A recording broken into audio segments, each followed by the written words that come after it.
하나님이 우리를 사랑하는 그 사랑의 편지. 그래서 아가서가 지금 마지막에 붙어 있어요. 어디 이게 마지막이라고 했는데 사실 마지막은 이사야서부터죠. 아니 이사야서가 뒤에 붙어 있죠. 근데 여기 이사야서는 이스라엘 백성들이 바벨론 포로 끌려가는 것이죠. 결국 이사야서부터 선지서가 나오는데 이거는 열왕기 하 거기에 나온 말씀이죠. 열왕기 하 마지막에는 바벨론에 이스라엘 백성들이 다 끌려가는 거죠. 그저 끌려갔지만 하나님의 사랑은 식지 않은 거죠. 그래서 아가서가 시편, 잠언, 전도서 제일 뒤에 붙어 있어요, 이게요. 그 다음에는 선지서예요. 우리가 어떻게 잘못한 걸 이제 꾸짖는 말씀인데, 결국 하나님은 사랑이시다. 결국 요한이 있어죠? 그것처럼 성경을 통해서 우리는 하나님의 사랑을 발견해야 돼요. 근데 하나님의 사랑을 발견하지 못하고, 거기서 내가 원하는 것, 또는 하나님이 잘못하면 때리는 것, 이런 것만 보면 안 되죠. 그건 하나님, 무서운 하나님이죠. 아까도 제가 설교에 말씀드렸지만, 신앙인들이 우리가 제일 무서운 게 뭐예요? 하나님을 믿으면서도 두렵고 떨린다는 말씀이에요. 하나님을 믿는데 왜 두렵고 떨려? 아버지가 옆에 있으면 두렵고 떨리지 않잖아요. 아버지가 나를 지켜주는 거잖아요. 그래서 우리는 하나님을 믿으면서도 내 안에서 왜 두렵고 떨리느냐? 그분에 대한 사랑을 알지 못하기 때문에 두렵고 떨리는 거죠. 우리 니온이하고 제가 옛날에 저기 서울에 살 적에 그 신림동의 개천가에 이렇게 매일 둘이 잘 놀러 갔거든요. 그러니까 놀러 갔다 내가 놀리려고 니온이 앞에 막 뛰어가라 그래서 막 다름질을 잘하니까 뛰어가는데 몰래 뒤에 숨었어요. 벽 뒤에 숨었는데 애가 뒤를 돌아보니까 할아버지가 안 보이는 거예요. 안 보이는 순간 거의 자지러질 듯이 울었어요. 나는 놀리려고 그랬는데 애들한테는 그게 놀림이 아니더라고요. 할아버지 얼굴을 봤을 때는 마음대로 뛰어놀고 다니더니 할아버지 얼굴이 보이지 않는 순간 까무러치게 놀래버렸어요, 얘가. 그래서 이런 장난을 하지 말아야겠구나 해가지고 그 뒤부터는 내가 그런 장난 안 해요. 제가 놀랐어요. 그 정도로 어른 같으면 그게 이게 장난인데 애들한테는 그게 장난이 아니었더라고요. 그래서 그때 제가 깨달은 거거든요. 우리도 하나님 옆에 계시면 두렵고 떨리는 마음이 없어야 되는 거죠. 그죠? 그것이 여러분 믿음이에요. 그래서 아가서 내용은 사랑입니다. 자, 오늘 2장 10절 봅니다. 나의 사랑하는 자가 내게 말하여 이르기를 나의 사랑 내 어여쁜 자야 일어나서 함께 가자 말씀이에요. 너무 듣기 좋은 말씀이죠.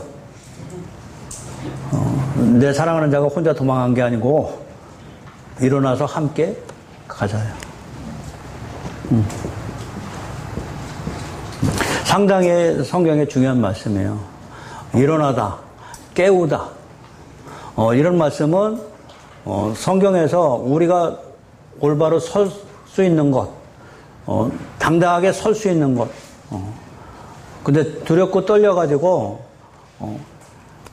무서워서 일어서지 못하고 바들바들 떠는 것 또는 앉아서 이런 얘기가 많이 나와요. 그러니까 지금 슬라미 여인에게 지금 예수님이 하신 말씀이죠. 내 어여쁜 자야 일어나서 함께 가자 안 얘기죠.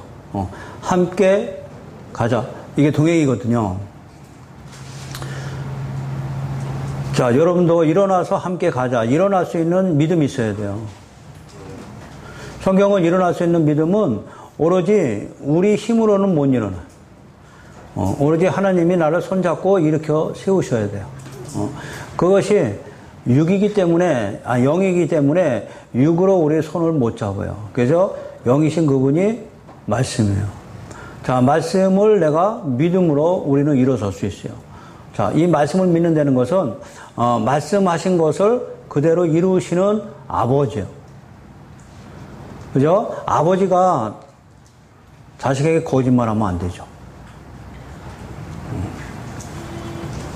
전번에도 제가 죄송하죠. 우리 니온이 얘기인데 제가 요새 만나는 사람이 거의 니온이밖에 없어서 그래요. 서울에서 토요일날 여기 와서 할아버지하고 잔다고 토요일날 왔는데 우리 저기 홈플러스 가서 옷도 사주고 오랜만에 만나서 맛있는 거 돈가스라도 사주려고. 걔 어린애들이 뭐 돈가스 제일 좋아하는 거. 저는 별로 안 좋아하지만은 그래가지고 어디요? 여기 무슨 마트에 갔어요. 음식 좀 잘하는데 아울렛인가요? 여기 수원에 유명한 데가 거기 롯데 아울렛에 갔더니 8층인가 음식점이 상당히 좋고 애들도 많더라고. 그래서 니오나 여기 가지고 너 맛있는 거 뭐냐? 돈가스 좋아하지? 돈가스 먹을라? 가지고 음식점으로 들어가는데 할아버지 왜 나한테 거짓말해? 그러더라고요. 그래서 뭘 거짓말해? 그랬더니 할머니가 여기 수원에 오면은 뭘 해준다고 그랬더라? 떡국. 떡국을 끓여준다고요. 약속을 했는데 왜 일로 오냐? 그래서 할아버지는 그걸 몰랐지. 할머니가 약속한 거를. 그러니까 떡국보다 이게 더 맛있잖아? 그랬더니 아니야, 나는 떡국 먹으러 온 거야. 그러면서 음식점에서 나가재요. 돈가스 집에 들어갔는데 냄새 폴폴 나는데 나는 여기서 그냥 먹고 갔으면 좋겠구만. 집에 가서 또 떡국을 끓여준다는 거야. 그래서 알아서 하고 손잡고 가는데 손을 팍 팽개치더라고요. 그래서 니오나 왜 그래? 그랬더니 할아버지가 약속을 안 지켰잖아. 그러는 거 제가 놀랐어요. 그래서 저도 이 약속에 하나님의 약속의 말씀 붙잡고 일어서야 된다 매일 가르쳐 주는데 이 어린애들한테 제가 거짓말 못 하겠구나. 그래가지고 알았어 해가지고 미안해 해가지고서 차를 태워가지고 거기서 우리 집에까지 같이 오는데 옆에 탔는데요. 옆에 타는데도 이렇게 괜찮아 니오나 그랬더니 아니 쳐다보지 말래. 내가 그래서 얘들한테 거짓말하면 절대 안 되겠다. 자, 사람도 그런데 하나님은 더 하시죠.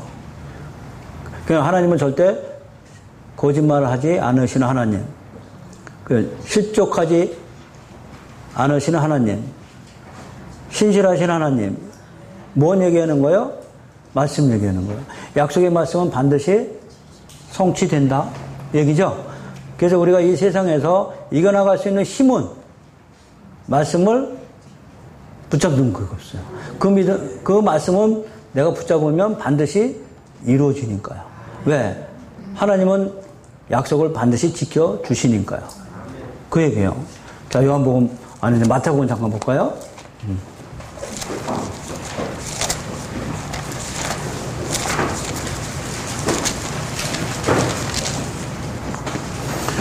마태복음 5장이에요.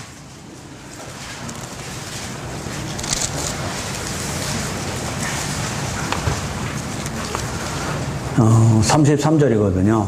5장 33절. 또 옛사람에게 말한 바 헛맹세를 하지 말고 내 맹세한 것을 주께 지키라 하였다는 것을 너희가 들었다. 그죠?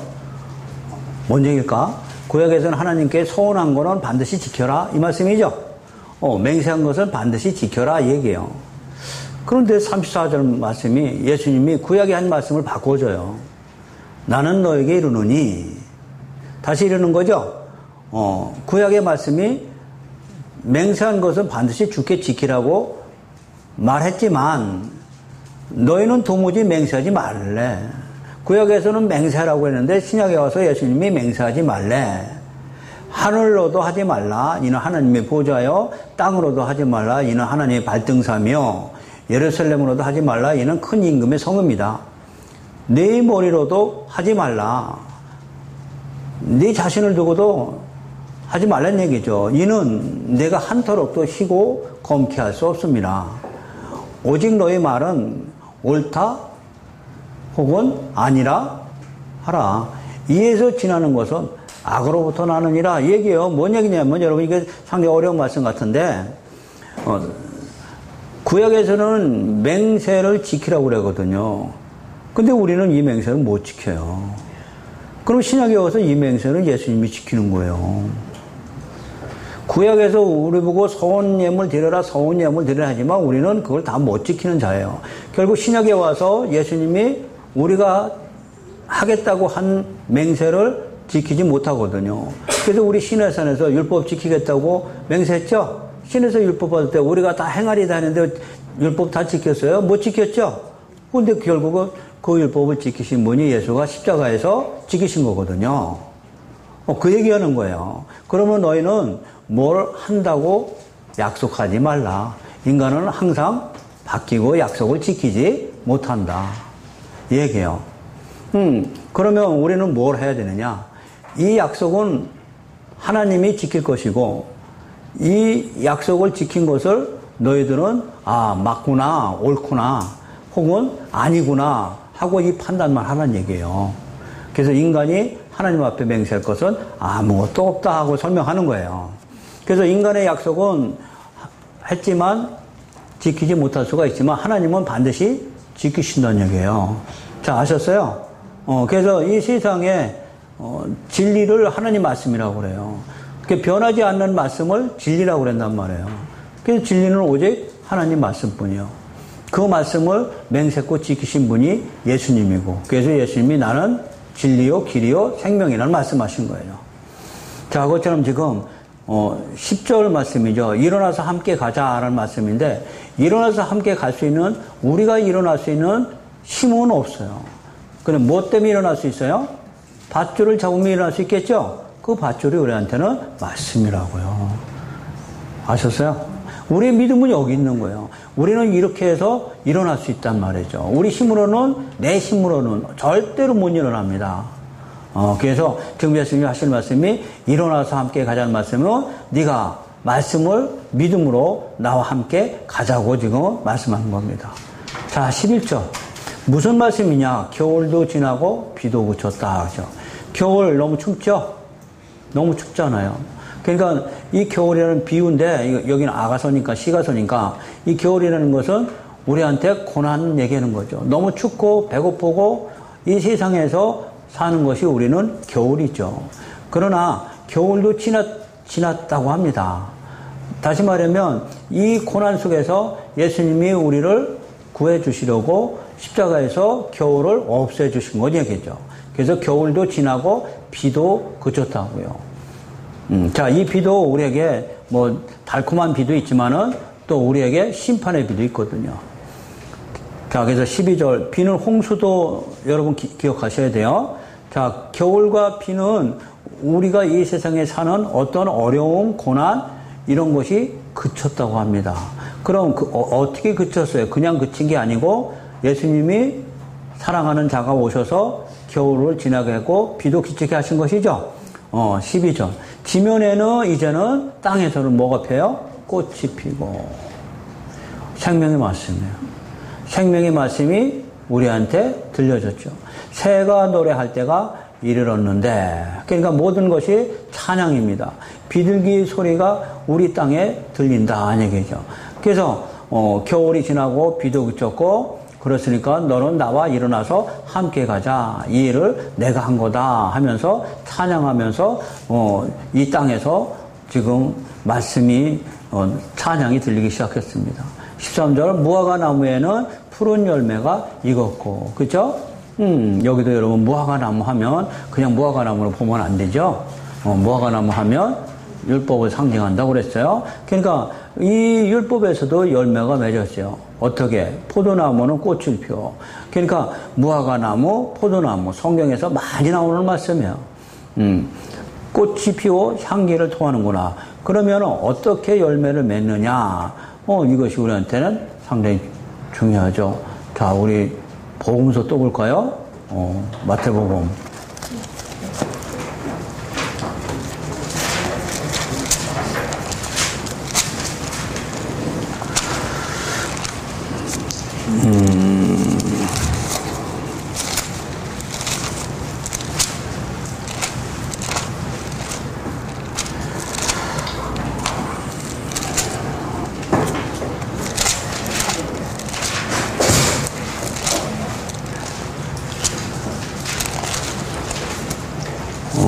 우리 그 어디요? 열매 맺지 못하는 것이 누가복음 13장이네요.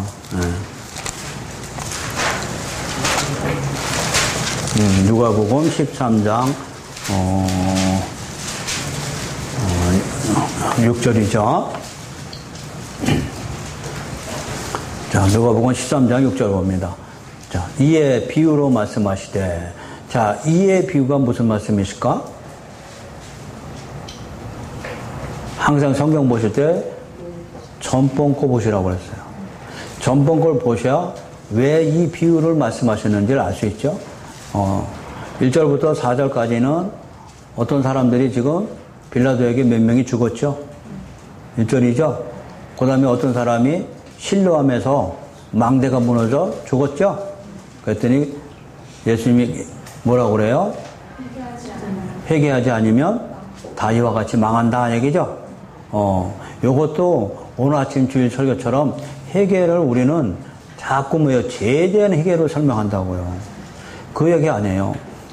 죄에 대한 회개가 아니고 어떤 회개를 해야만이 죽지 않느냐 하는 것이요. 6절부터요. 이에 비유로 말씀하시되 얘기해요. 자, 뭔 얘기지 아셨어요? 그러니까 이걸로 해결하고 그래요. 자, 6절 보면 한 사람이 포도원에 무화과나무 심었죠? 뭐 심었어요? 근데 포도원에 왜 포도나무를 심어야지 무화과나무 심는 거야? 그러니까 이 포도원은 교회 얘기하는 거예요. 다시 말하면 무화과나무는 율법이라고 그랬죠?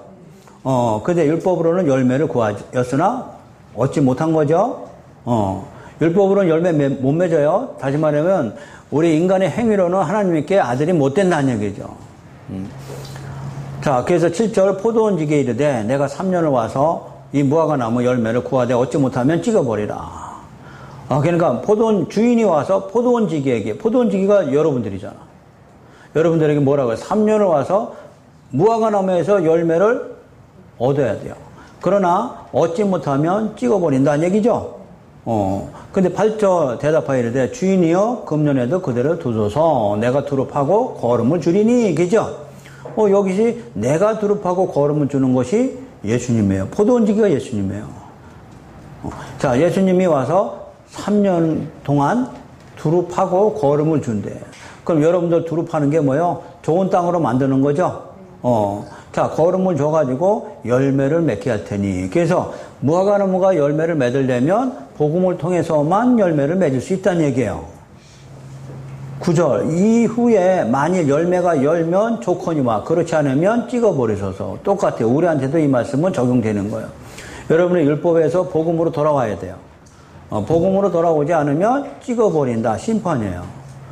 그래서 유대인들을 버린 거예요. 유대인들은 복음으로 안 돌아왔죠. 결국 지금도 율법주의자가 됐잖아요.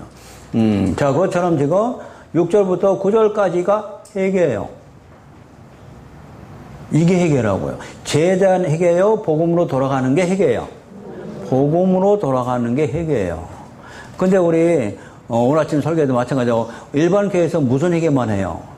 죄를 토설하라, 병 들면 기도하라, 이런 얘기잖아요. 그 얘기가 아니라고 그랬잖아요. 회개는 복음으로 돌아가는 게 회개다 하고 설명한 거예요. 6절부터 9절까지가. 아무리 육신적인 죄를 회개해도 구원은 안 돼요. 육신적인 죄를 회개하고 복음으로 가야죠. 그죠? 그러니까 율법은 내가 죄를 깨닫기만 하지 죄에서 건져내지는 못해요. 깨닫기만 하지. 그럼 율법을 통해서 죄를 깨닫고 복음을 믿어야만 죄가 없어지는 거죠. 그래서 복음을 통해서 열매를 맺게 되는 거예요. 만약에 죄를 깨닫고 예수를 안 믿으면 찍어버리셔서 얘기를 한 거예요. 그럼 복음을 믿는 걸 우리는 회개라고 설명한단 말이에요. 이제 여러분들 이제 상당히 중요한 거 봤어요.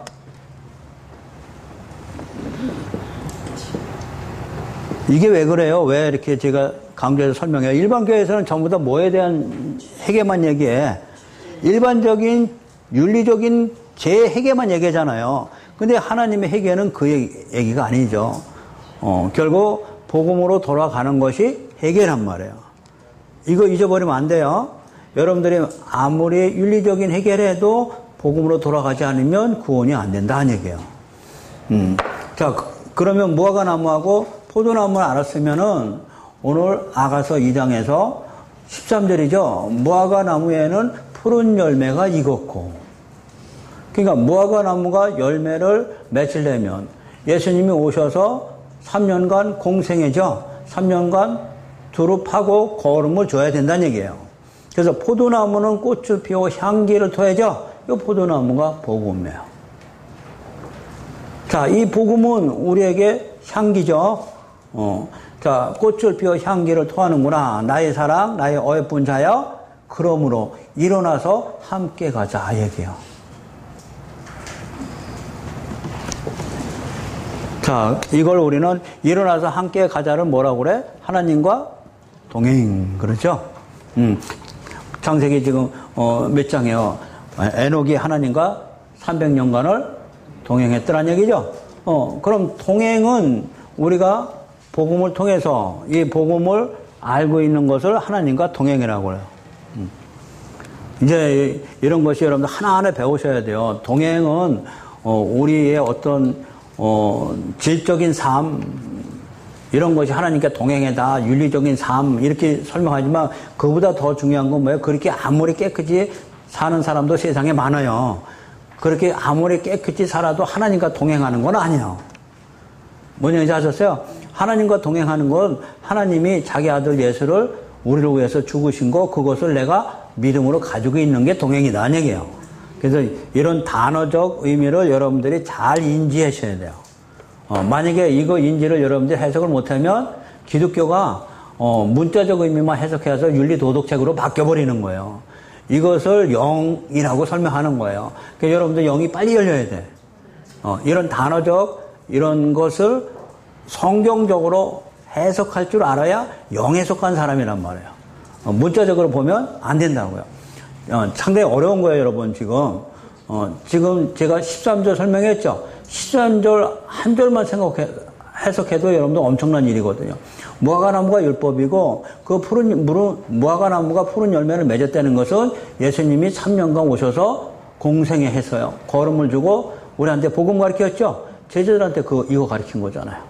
자, 그래서, 꽃을 피워 향기를 토했죠? 이게 복음의 향기거든요. 그러므로 나의 사랑, 나의 어여쁜 자야, 우리한테 하신 말씀이에요.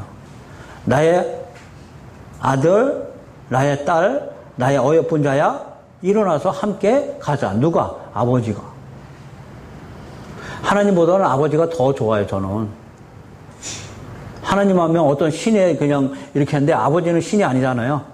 나와 함께 한 가정에서 사시는 분이잖아. 그래서 아버지가 더 친근감이 있어요. 그러니까 아버지가 와서 내 딸 아들에게 손잡고 일어나서 함께 가자는 거잖아요. 자, 14절. 바위 틈 낭떠러지기 은밀한 곳에 있는 나의 비둘기야 하겠어요. 우리를 비둘기로 말씀하고 있죠. 내가 네 얼굴을 보게 하라 하겠어요. 내가 네 얼굴을 보게 하라 얘기입니다. 다시 말하면 하나님이 나를 보게 하죠. 그래서 우리가 하나님을 만나게 되면 어떻게 하나님이 나를 알아주실까? 그렇죠?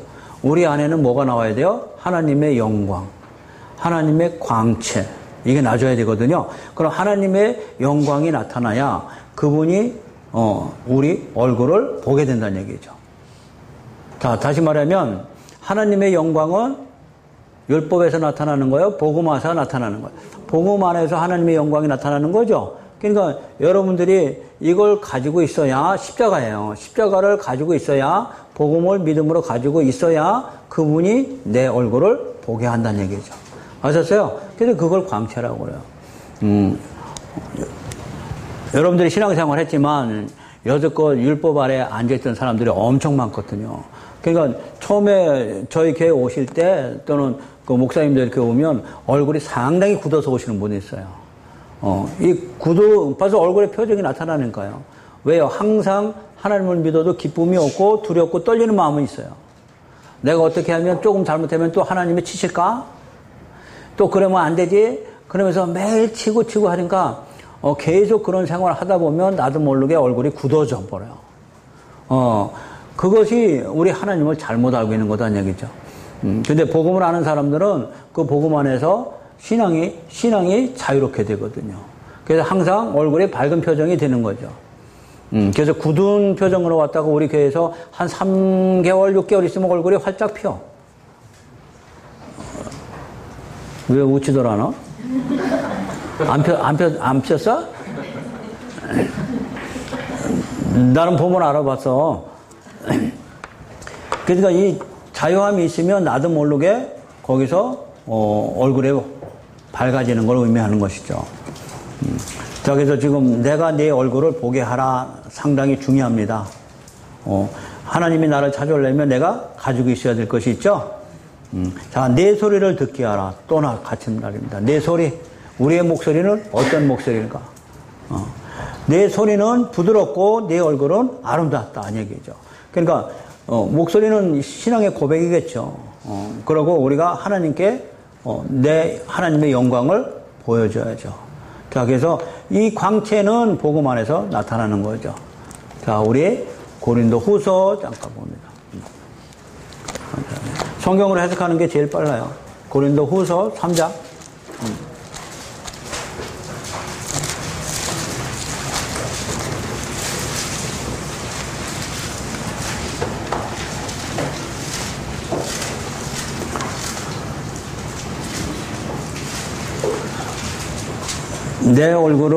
내가 내 얼굴을 보게 해달라. 그러니까 우리 얼굴에 하나님의 영광이 나타나야 되는데, 우리 고린도 후서 3장 7절 봅니다.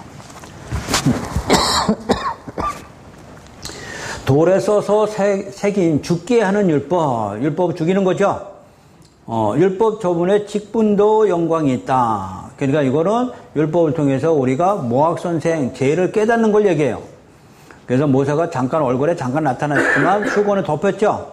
이스라엘 자손들은 모세의 얼굴에 없어질 영광 때문에도 얼굴을 주목하지 못하였거든. 하물며 영의 직분이 여러분들의 복음의 직분 얘기하는 거예요. 여러분들은 율법의 직분이요, 복음의 직분이야. 복음의 직분이에요. 영의 직분은 더욱 영광이 있지 아니하겠느냐. 정죄의 직분, 율법의 직분도 영광이 있은즉 잠깐이에요. 이거는 의의 직분은 영광이 더욱 넘치라. 자, 10절 영광되었던 것이 더 큰 영광으로 말미암아 이에 영광될 것이 없으나 더 큰 영광은 복음 안에서 십자가 안에서 더 영광이 나타나는 것이요. 11절 없어질 것 율법이에요. 없어질 것도 영광으로 말미암았은즉 길이 있을 것은 더욱 영광 가운데 있느니라. 그래서 우리는 복음 가운데 있느니라 이 말씀이에요. 자, 그래서 복음을 통해서만 하나님의 영광이 나타나는 것이죠. 자, 우리 출애굽기 또 보세요. 출애굽기 마지막 장 40장이죠.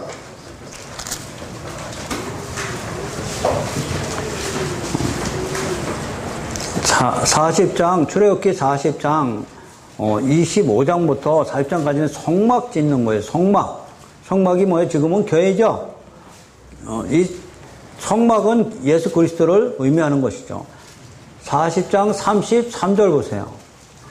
그는 또 성막과 제단 주의 뜰에 포장을 치고 뜰문에 휘장을 다니라. 모세가 이같이 성막 짓는 것을 역사를 다 마쳤다는 얘기죠. 완성된 거예요.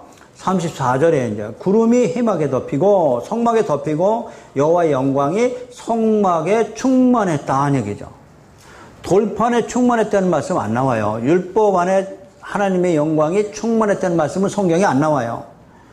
여호와의 영광이 어디에 충만해? 성막에. 성막이 뭐예요? 예수 그리스도고 이 성막은 복음을 의미하는 거죠.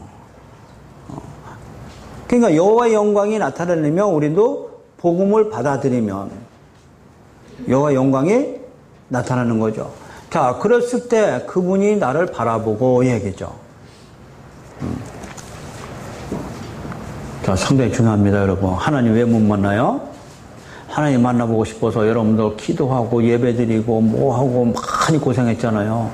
그래도 못 만나가지고 오늘 제가 설교에 뭐 어떤 사람은 죽을 지경으로 실제로 죽었잖아요. 투신 자살했잖아요. 했는데 뭐요?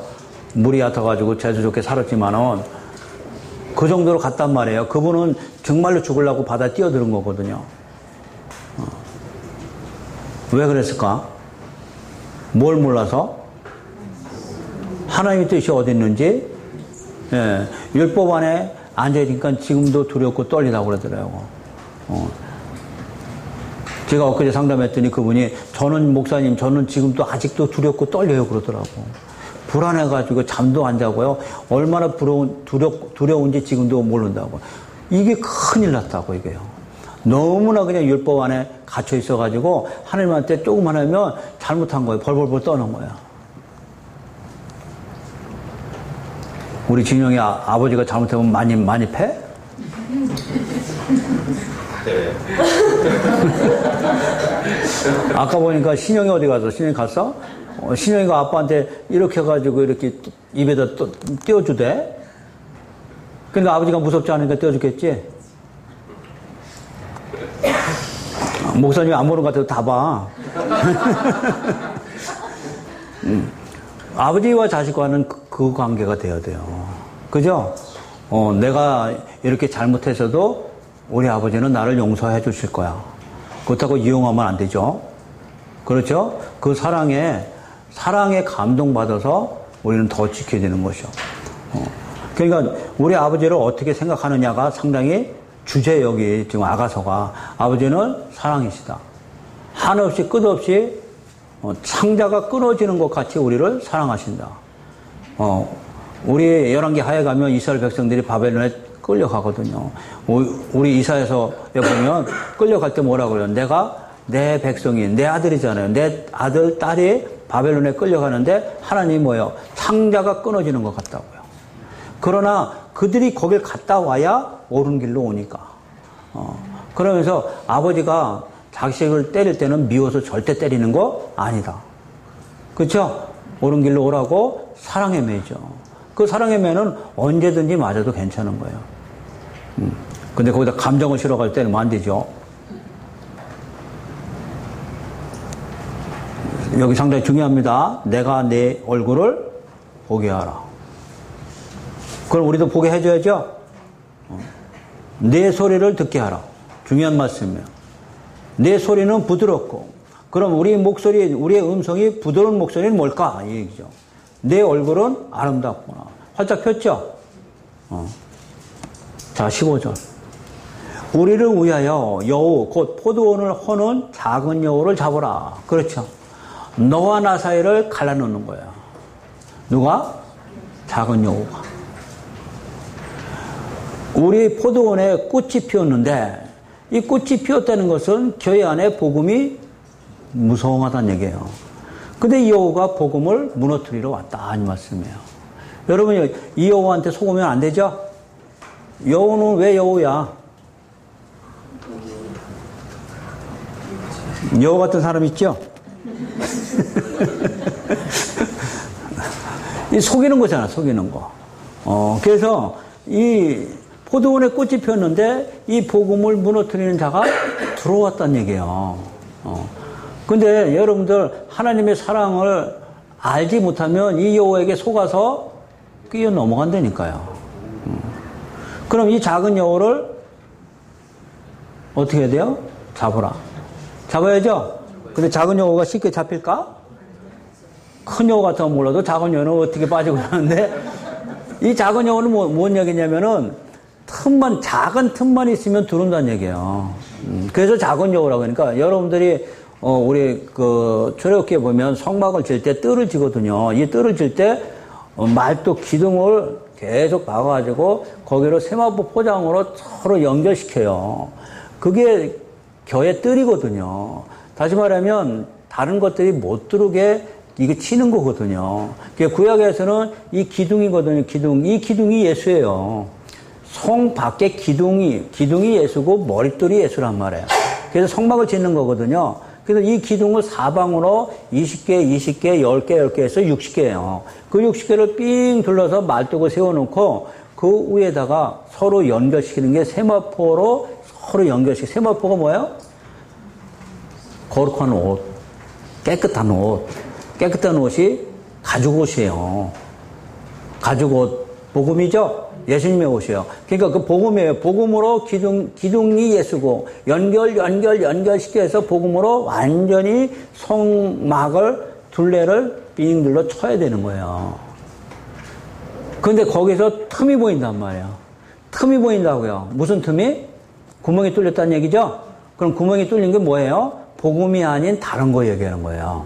그럼 복음이 아닌 거짓된 말씀을 그것이 들어갔을 때는 여호가 그 틈을 이용해서 들어와가지고 꽃이 핀 이 진리의 말씀을 왜곡시키기 시작해서 거기에 넘어간다는 얘기예요, 지금요. 그게 15절 말씀이에요.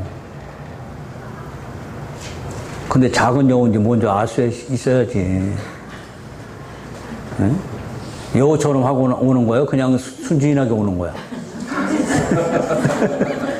여호처럼 하고 오면은 알 수 있는데, 여호처럼 안 하고 오거든. 그 어린 양처럼 탈쓰고 오거든요. 근데 그걸 어떻게 구별할 줄 알아야 돼?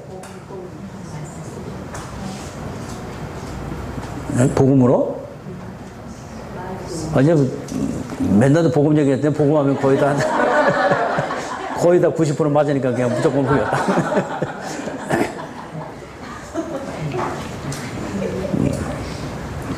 그렇죠. 말씀 가지고 구별하는 거예요. 말씀 가지고. 여호는 그렇게 잡는 거예요. 그래서 내가 말씀에서 틈을 보이면 그 여호가 틈을 치고 들어온다고요. 우리 창세기 3장이잖아요. 여호가 하와를 어떻게 꼬시는지 여러분 아셔야 돼요. 자, 창세기 3장 보세요.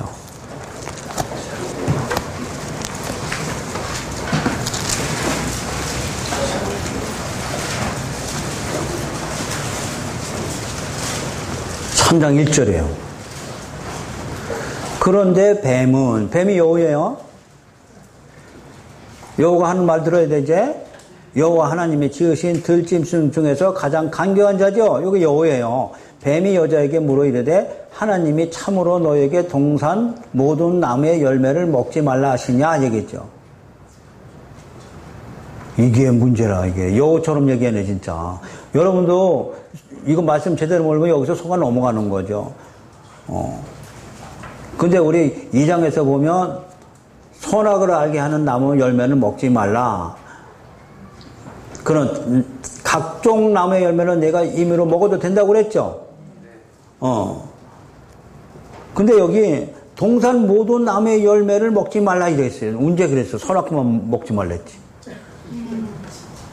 근데 사도는 이 여호가 말씀 비틀었다고 살짝 하나님이 너에게 동산 모든 나무의 열매를 먹지 말라 하시더냐 이랬죠. 그 여러분들 말씀 모르면 여기 넘어가는 거잖아.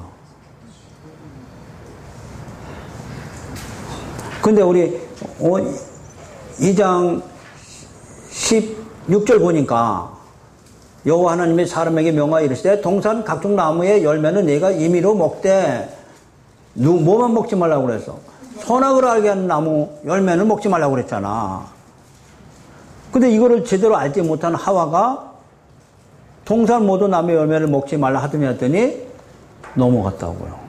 그러니까 말씀이 여러분들 정확히 모르면 비슷하게만 알아도 안 돼요. 여러분들 정확하게 하셔야 돼요. 아셨어요? 그럼 성경을 제일 정확히 하는 방법이 뭐야?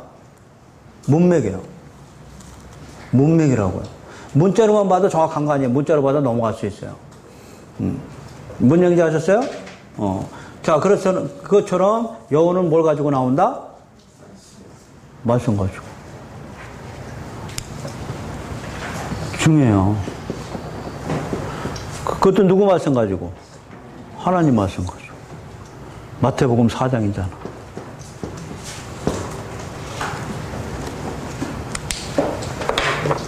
너무 중요하니까 또 보세요. 마태복음 4장.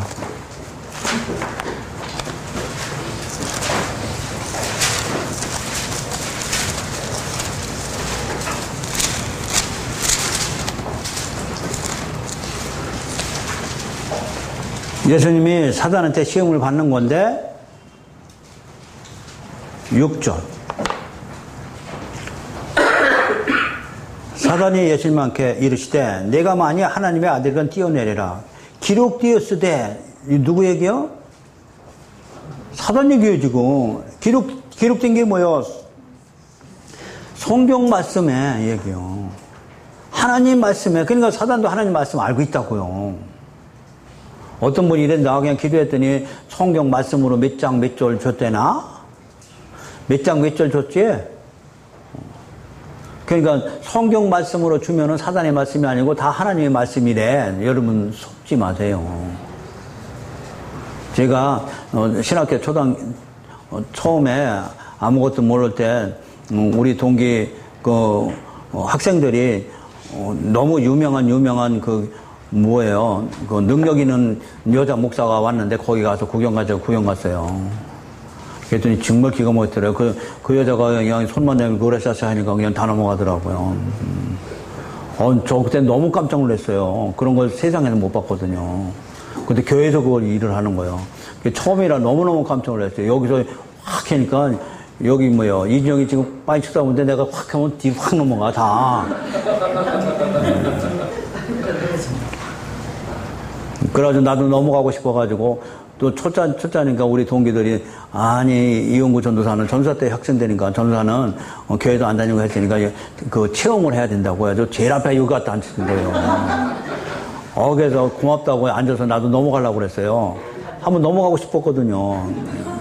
한번 어떤 맛인가 하고 입신 좀 해보려고 잔뜩 기대하고선 아멘 나도 넘어가야지 하고 기다리고 있는데 이 여자가 여기서부터 쏙 하더라고요. 하나 둘씩 그래서 다다다다다다 다 넘어가는 거예요 진짜. 그래서 여기서 우리 저 교회 끝만큼은 거기는 의자가 우리 저 이전 집사 거기 교회 다니던 사람이요. 저 고은희 집사하고 세상에. 네, 그때 거기 있었대. 나 그때 가본 거요. 그랬더니 내 차례가 왔어요, 이제. 흥분됐죠. 나도 넘어가려고. 잔뜩 기다리고 있었는데, 이 여자가 오더니, 얘 이름을 넘어가는데, 나는 가만히 있는 거야. 왜 안 넘어가지? 근데 내 뒤에 있는, 옆에 있는 어떤 아줌마는, 자기 차례도 아닌데, 내 차례인데, 여기서 넘어가는 거야. 팔을 잡고선, 나를 붙잡고 안 넘어가려고 그러는 거죠. 노라고, 나는. 왜 나까지 그러냐고. 근데 내 뒤는 넘어가더라고요. 내 뒤에, 내 옆에 다 넘어갔어요. 근데 나만 안 넘어갔어요. 근데 안 넘어가려고 그런 것도 아니에요. 진짜 넘어가고 싶었어요. 근데 왜 나는 안 넘어가는 거야?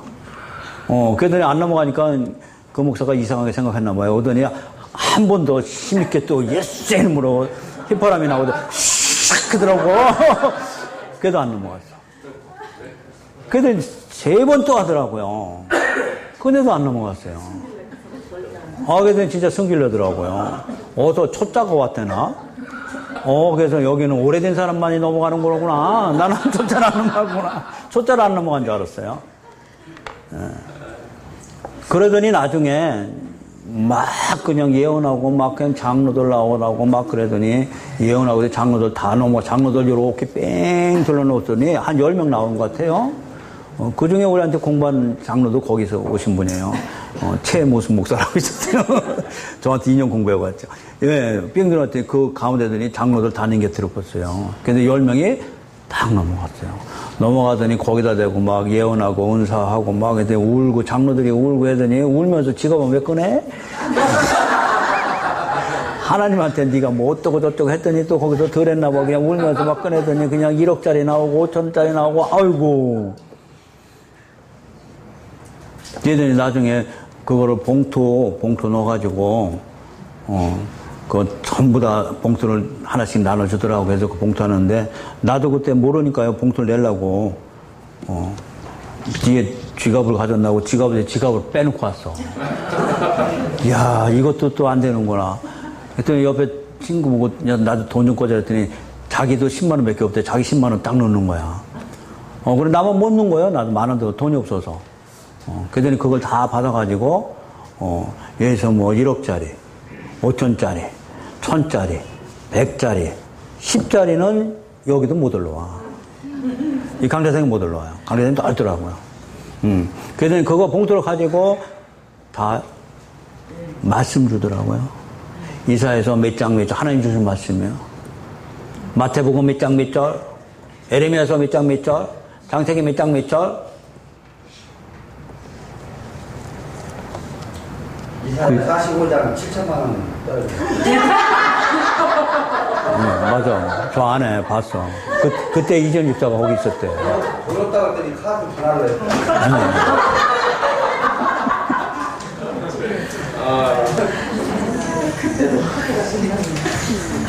여러분, 이게 여우요. 이게 여우라고, 지금 아가서 강의하는 거요.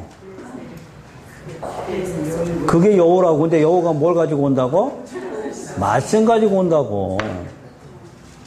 근데 거기에 많은 장로들 다 넘어가잖아요. 왜? 말씀을 주니까. 우리도 크리스마스 때 한번 해야겠어.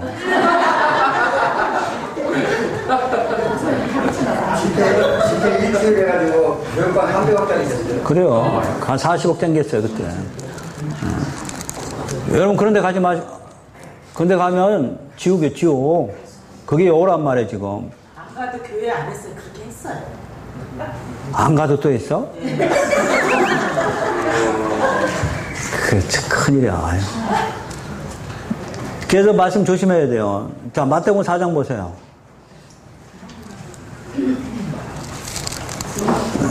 4장 6절. 내가 만약 하나님의 아들은 뛰어내리라 기록되어 있으가 뭐라고요?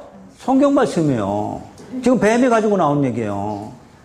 그가 너를 위하여 그의 사자들을 명하시리니 그들이 손으로 너를 받들어 발이 돌에 부딪히지 않게 하리로다.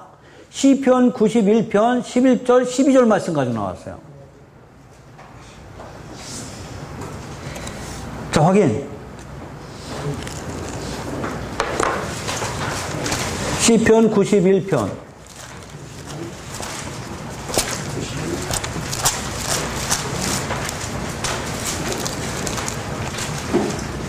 11절 12절 말씀이죠.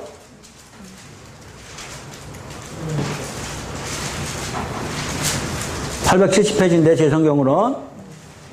자, 11절. 그가 너를 위하여 그의 천사들을 명령하사 내 모든 길에서 너를 지키게 하심이라. 그들이 손으로 너를 붙들어 발이 돌에 부딪히지 아니하게 하리로다. 똑같은 말씀 가지고 나왔죠? 그러니까 사단은 이 말씀 다 알고 있다고요.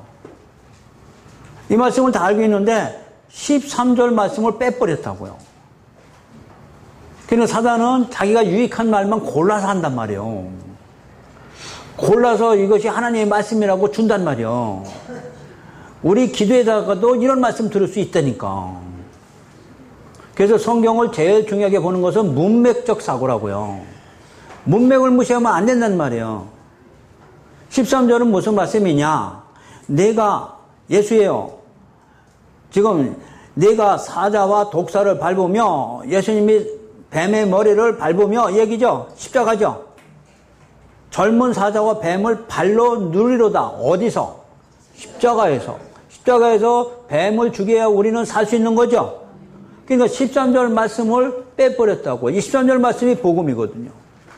그러니까 사단은 좋은 말은 하지만 능력 있고 높은 데서 뛰어내리고 능력을 보여라. 돌이 떡이 되라.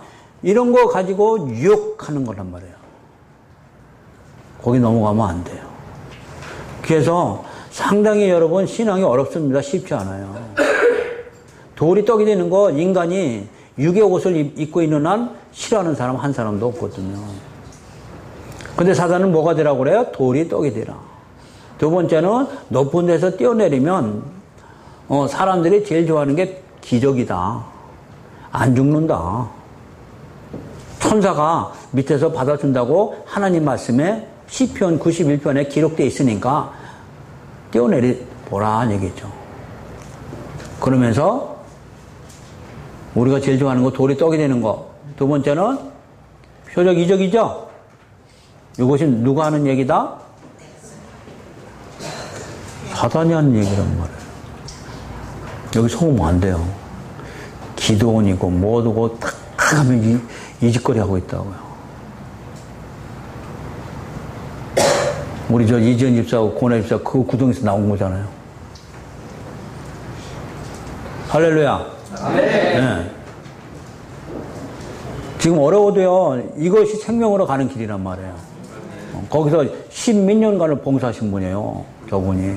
근데 하나님의 은혜가 아니면 거기서 절대는 못 나거든요. 거기에 빠져들어가거든요. 아마 저 정도 열심이면 그 여자 따라갔을 것도 남았을 텐데. 지금 그 여자 수시로 벌어가지고 기도원 크게 져가지고 아주 하나님의 은혜라고 넘쳐서 많은 사람들 꼬여가지고 지금 다 그래. 그것이 뭐예요? 성경에서는 이세벨이에요. 그 이세벨이라고 그게. 이세벨이 뭘 가지고? 금잔을 가지고 화려한 옷을 입고 나와서 나는 하나님의 은혜가 이렇게 입혔다 해가지고 우리를 유혹한단 말이야. 여러분 이 생명의 말씀 위에 십자가 복음 위에 다른 복음 없어요. 다른 복음 전하면 저주받을지니. 예, 그러니까 여러분들은 엄청난 은혜 받으신 거예요. 제가 잘해서가 아니고 저 같은 사람 뭘 알아요? 아무것도 모르죠. 근데 나는 하나님 주신 게 이 진리 말씀 몇 개 없어요.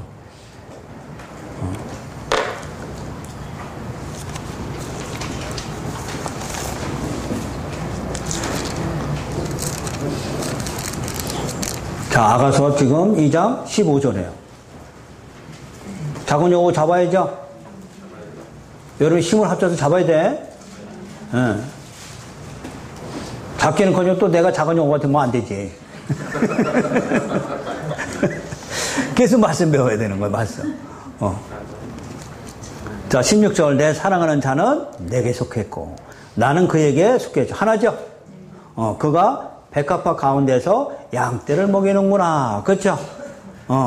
백합화. 이 백합화가 여러분 전번에 제가 설명했죠. 정말 골짜기에 핀 백합화잖아요. 자, 그래서 거기서 양떼를 먹이죠. 17절. 내 사랑하는 자야, 날이 저물고 그림자가 사라지기 전에, 다시 말하면 심판이 오기 전에 돌아와있죠. 베델의 산에 노루와 어린 사슴 같이 뛰어놀아라 하는 얘기예요. 노루와 어린 사슴이 뭐라고요? 뛰어놀으라고요. 얼마나 잘 뛰어요, 산에서. 그러니까 우리 보고 지금 내 사랑하는 자야, 날이 저물고 그림자가 사라지기 전에. 그러니까 지금은 낯이라는 거죠. 어둠이 오기 전에 얘기입니다. 어둠이 오기 전에 너희는 노루와 어린 사슴 같이 뛰어놀아라. 다시 말하면 무화과나무 아래서 포도나무 아래서 기쁘고 춤춰라 얘기죠. 이것이 아버지가 하신 일이거든요. 하나님 아버지가 우리를 위해서 하신 일이거든요. 어느 정도로 십자가에서 우리 죄를 다 짊어지고 심판을 이미 받았기 때문에 너희들은 이제 자유인이 됐다. 이제는 노예가 아니다. 이제는 자유인이 되고 하나님의 아들, 딸이 됐다 하면서 우리 보고 즐겁고 뛰어놀라고 합니다. 여러분 이겨내시기 바랍니다. 여러분 이 힘으로 이겨나가야 돼요. 아무리 어려워도 이 소망 잊어버리면 안 돼요. 하나님은 반드시 약속하셨군요. 너희가 이 세상에서는 고난을 받을지언정 그 믿음 안에서 떨어지지만 않으면 반드시 내가 한 약속은 하늘나라에 가게 될 것이다 약속을 하셨습니다. 그러니까 이 소망을 잊어버리면 우리는 어떤 분처럼 이런 것을 잡고 있지 않기 때문에 나는 두렵고 떨리고 죽어야 된다까지 갔거든요. 근데 이런 분들을 살릴 수 있는 교회가 한국 교회는 그렇게 없어요. 그때 그 죽을 지경에 간 사람을 만나게 해주시는 거예요. 이게 이런 진리의 말씀을 통해서만 일어날 수 있거든요. 그래서 오늘 제목 상당히 중요합니다. 일어나서 함께 가자요. 어렵고 힘들지만 일어나서 함께 가시기는 역사가 여러분 앞에 이루어지기를 주님의 이름으로 축원합니다. 네. 자, 기도합니다. 아버지 하나님 감사.